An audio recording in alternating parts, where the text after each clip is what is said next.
अब इसमें एक बात आती है कि अगर रेंज रियल सेट है, रेंज रियल सेट है या फिर सबसेट ऑफ रियल नंबर है, क्योंकि नेचुरल नंबर भी रियल नंबर का सबसेट होता है। अब सबसेट तो आपको ध्यान होगा, अगर नहीं ध्यान है तो आप पीछे जाकर वीडियोस भी देख सकते हैं।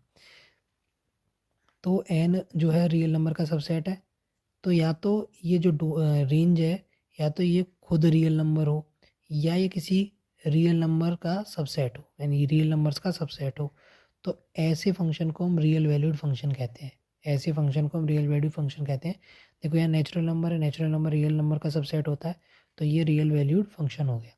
अगर डोमेन रियल है या रियल नंबर का सेट है, जैसे यहाँ पर डोमेन रियल है, मतलब डोमेन जो है नेचुरल नंबर है तो वो रियल नंबर का सबसेट है, तो ये भी इसकी क्या डेफिनेशन है, रियल फंक्शन। यानी अगर रेंज रियल नंबर है या रियल नंबर का सबसेट है तो वो रियल वैल्यूड फंक्शन हो जाएगा। अगर डोमेन रियल नंबर है या रियल नंबर का सबसेट है तो वो रियल फंक्शन हो जाएगा। अब हमारे पास आते हैं कुछ फंक्शंस, जिसमें मैंने अभी 2 फंक्शन रखे हैं, आगे आने वाली वीडियो में और भी रखेंगे। शायद यही वीडियो 2 पार्ट में हो जाए, तो टेंशन नहीं लेनी है। Some functions and their graphs. एक है हमारे पास identity function, R set of real numbers. देखिए हमने क्या किया है, आर जो है सेट ऑफ रियल नंबर को रिप्रेजेंट करता है, ये बात हमको अच्छे से पता है। हमने एक फंक्शन डिफाइन किया आर से आर, यानी जिसका डोमेन भी आर है और जिसकी रेंज भी आर है। हमने डिफाइन कैसे किया है कि y बराबर एफ एक्स बराबर एक्स, यानी अगर हम x डालेंगे तो ऐसा फंक्शन है ये x ही दे देगा। यानी अगर मैंने एफ ऑफ 1 एक्स बराबर 1 पुट किया तो 1 आ जाएगा, क्योंकि x डालने पर x दे रहा है। एफ ऑफ 2 दिया तो 2 आ जाएगा, एफ ऑफ 3 दिया तो 3 आ जाएगा। और ये सब होती है y की वैल्यू, ये सब y की वैल्यू है।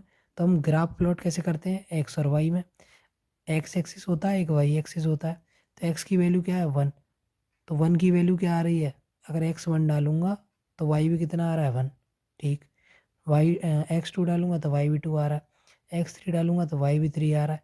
तो एक स्ट्रेट लाइन बनेगी y बराबर x की, ये आपने छोटी क्लासों में भी पढ़ा है।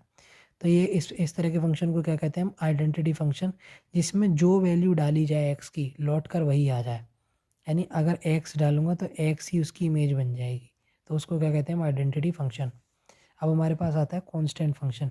नाम से ही पता चल रहा है कांस्टेंट, यानी कांस्टेंट वैल्यू होगी। तो एक फंक्शन डिफाइन किया हमने रियल से रियल, जिसका डोमेन भी रियल होगा और रेंज भी रियल होगी।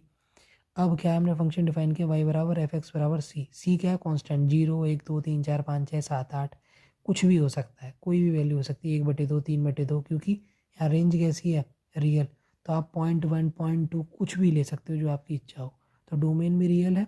और रेंज क्या निकल के आएगी, यहाँ पर रेंज का मतलब क्या है, ये तो क्या होता है, कोडोमेन होता है एक तरीके से। तो रेंज क्या निकल के आएगी, singleton set of constant. Singleton set का मतलब होता है जिसमें एक ही एलिमेंट है, उसे सिंगल्टन सेट कहते हैं। ये भी आपको पता होगा।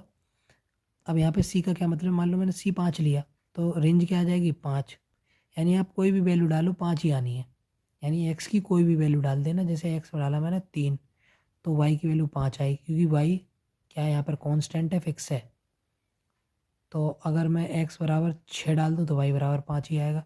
तो आप गौर से देखेंगे तो एक पैरेलल लाइन बनेगी x एक्सिस के ऊपर c पर, मतलब c डिस्टेंस पर।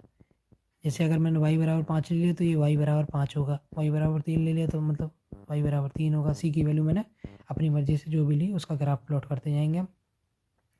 अब x की वैल्यू देखो इधर चेंज होती जा रही, चेंज होती जा रही, इधर भी चेंज होती जा रही, लेकिन y की वैल्यू क्या है, कांस्टेंट है। तो एक पैरेलल लाइन हमारी बन गई। तो अभी तक यहाँ रखते हैं और मिलते हैं आपसे अगली वीडियो में। आपको कोई सवाल हो, कुछ समझ में ना आया हो तो आप कमेंट बॉक्स में पूछ सकते हैं, पूछा करिए और पढ़ते रहें, आगे बढ़ते रहें। धन्यवाद।